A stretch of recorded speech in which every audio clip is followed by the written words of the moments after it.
On May 1, 2011, President Barack Obama appeared on national television with the spontaneous announcement that Usama bin Ladin, the purported organizer of the tragic events of September 11, 2001, was killed by military forces in Pakistan. Within moments, a media blitz ran across virtually all television networks in what could only be described as a grotesque celebratory display reflective of a level of emotional immaturity that borders on cultural psychosis.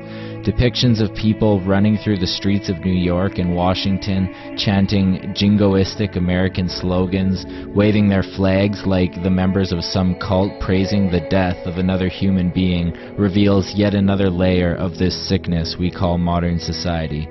It is not the scope of this response to address the political usage of such an event or to illuminate the stage orchestration of how public perception was to be controlled by the mainstream media and the United States government. Rather, the point of this article is to express the gross irrationality apparent and how our culture becomes so easily fixed and emotionally charged with respect to surface symbology, rather than true root problems, solutions or rational considerations of circumstance. The first and most obvious point is that the death of Usama bin Ladin means nothing when it comes to the problem of international terrorism. His death simply serves as a catharsis for a culture that has a neurotic fixation on revenge and retribution. The very fact that the government, which from a psychological standpoint has always served as a paternal figure for its citizens, reinforces the idea that murdering people is a solution to anything, should be enough for most of us to take pause and consider the quality of the values coming out of the Zeitgeist itself.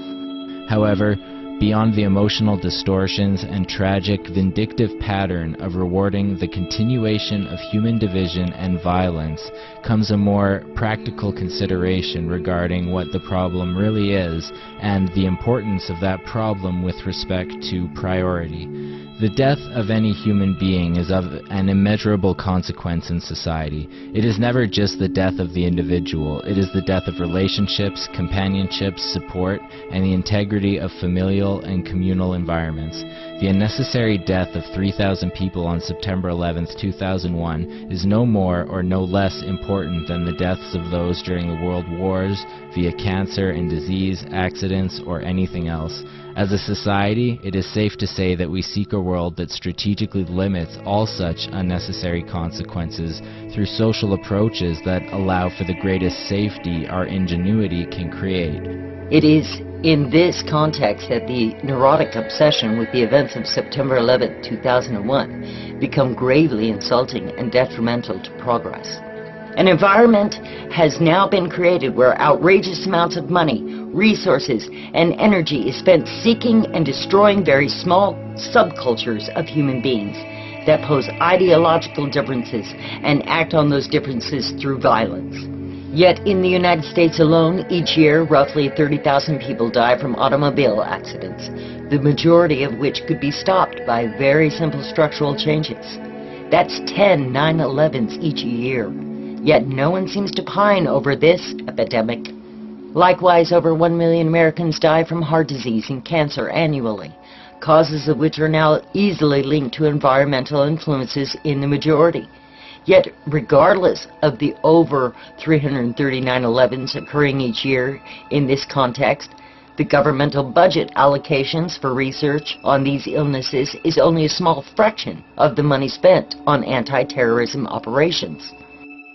Such a list could go on and on with regard to the perversion of priority when it comes to what it means to truly save and protect human life, and we hope there are many out there who can recognize the severe imbalance we have at hand with respect to our values. So coming back to the point of revenge and retribution, this response will conclude with a quote from Dr. Martin Luther King, likely the most brilliant, intuitive mind when it came to conflict and the power of nonviolence. On September 15, 1963, a Birmingham, Alabama church was bombed, killing 4 small girls attending Sunday school. In a public address, Dr. King stated, "What murdered these 4 girls? Look around.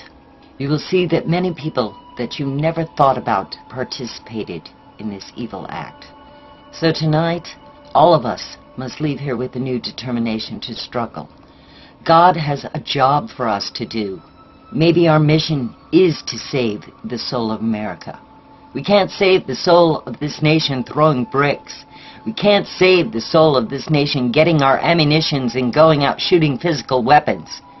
We must know that we have something much more powerful. Just take up the ammunition of love.